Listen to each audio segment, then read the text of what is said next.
pencegahan penyakit menular. Dengan merangsang sistem kekebalan tubuh kita untuk mengenali dan melawan patogen tertentu.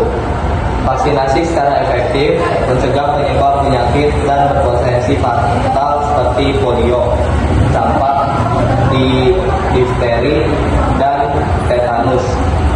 Data historis menunjukkan bagaimana vaksinasi telah berhasil memberantas atau mengendalikan penyakit-penyakit ini secara signifikan, menyelamatkan jutaan nyawa di Indonesia.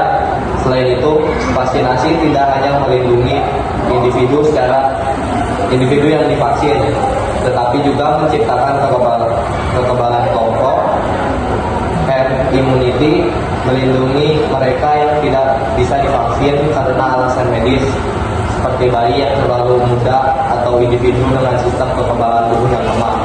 Ini adalah bentuk tanggung jawab sosial kita. Saya setuju kali dengan rekan saya Arman sebagai seorang partner. Saya sangat merasa penting untuk melindungi anak-anak saya dari penyakit yang dapat dicegah. Saya melihat sendiri bagaimana teman-teman anggota keluarga yang tidak divaksinasi anaknya akhirnya harus berjuang melawan penyakit yang sebenarnya bisa dicegah. Vaksinasi memberi saya ketenangan pikiran. Saya percaya pada ilmu pengetahuan dan rekomendasi para ahli medis yang telah meneliti vaksin selama puluhan tahun. Bagi saya, manfaat perlindungan yang diberikan vaksin jauh melampaui resiko efek samping yang sangat jarang dan umumnya ringan. Ini adalah investasi kecil untuk masa depan kesehatan anak-anak saya dan masyarakat. Terima kasih Arman dan Rizky atas pandangannya. Sekarang mari kita dengarkan dari sisi yang memiliki kekhawatiran terhadap vaksin. Nur, apa saja kekhawatiran utama Anda mengenai vaksinasi? Terima kasih, saya memahami niat baik di balik vaksinasi. Namun saya memiliki kekhawatiran serius mengenai keamanan dan efek samping jangka panjang. Saya telah membaca banyak laporan dan pengalaman pribadi dari individu yang mengaku mengalami efek samping serius setelah divaksinasi.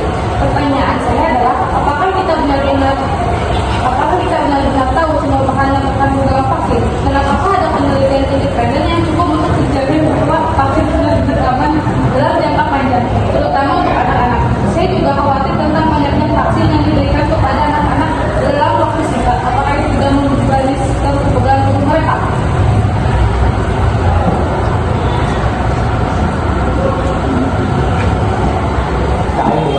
Baik, saya sepakat dengan rekan saya Nur.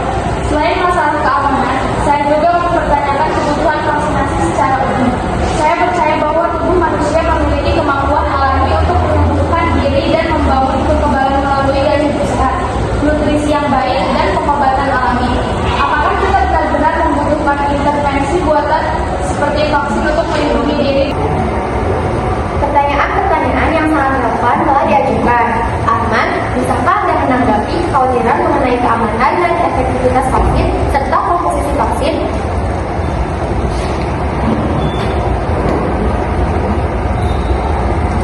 Tentu, mengenai keamanan, semua vaksin yang disetujui telah melalui uji klinis yang ketat dan diawasi oleh Badan Regulasi Kesehatan Seluruh Dunia, seperti BPOM di Indonesia atau FDA di Amerika Serikat. Proses ini memastikan bahwa vaksin aman dan efektif sebelum diberikan kepada masyarakat. Efek samping serius memang sangat jarang terjadi, dan biasanya lebih sering terjadi efek samping ringan seperti nyeri di lokasi suntikan atau demam ringan, yang merupakan tanda bahwa sistem kekebalan tubuh sedang merespon vaksin. Bahan-bahan dalam vaksin pun telah diketahui dan dipublikasikan. Semuanya dalam jumlah yang sangat kecil dan aman bagi tubuh. Nur dan Tasya, apakah ada tanggapan atau pertanyaan lebih lanjut setelah penjelasan dari Arman? Saya menghargai penjelasannya. Namun tetap saja saya merasa ada informasi yang kurang transparan atau studi independen yang lebih luas mengenai efek jangka panjang, terutama dari sumber yang tidak berafiliasi dengan perusahaan farmasi. Saya juga mendengar bahwa beberapa bahan pengawet dalam vaksin bisa berbahaya.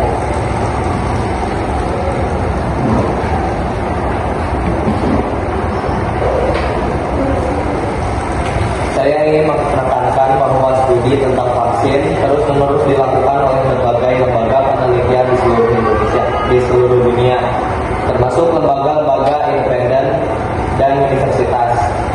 Mengenai bahan sebagian besar vaksin modern tidak lagi menggunakan bahan pengawet yang diperdebatkan atau menggunakannya dalam kadar yang sangat aman dan telah teruji. Informasi ini dapat diakses secara publik dari sumber-sumber ilmiah yang terpercaya.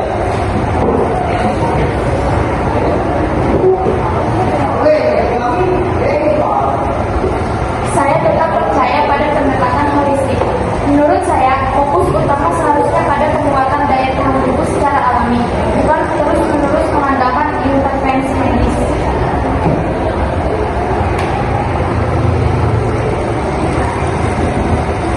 Saya setuju bahwa gaya hidup sehat itu penting, tetapi itu bukan pengganti vaksin. Kita tidak bisa hanya mengandalkan gaya hidup sehat untuk menjaga polio atau campak yang bisa menyebabkan kecacatan permanen atau kematian. Vaksin adalah alat ampuh yang krusial untuk perlindungan maksimal, terutama di era modern ini di mana mobilitas sangat tinggi dan penyakit bisa menyebar dengan cepat. Waktu kita terbatas, dan diskusi ini telah sangat mencerahkan.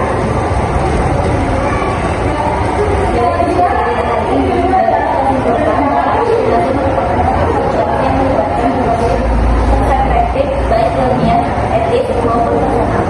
Di satu sisi, para pendukung vaksinasi yang diwakili oleh Arman dan Ricky secara kuat menekankan bahwa vaksin adalah salah satu intervensi kesehatan masyarakat yang paling efektif dalam mencegah dan mengendalikan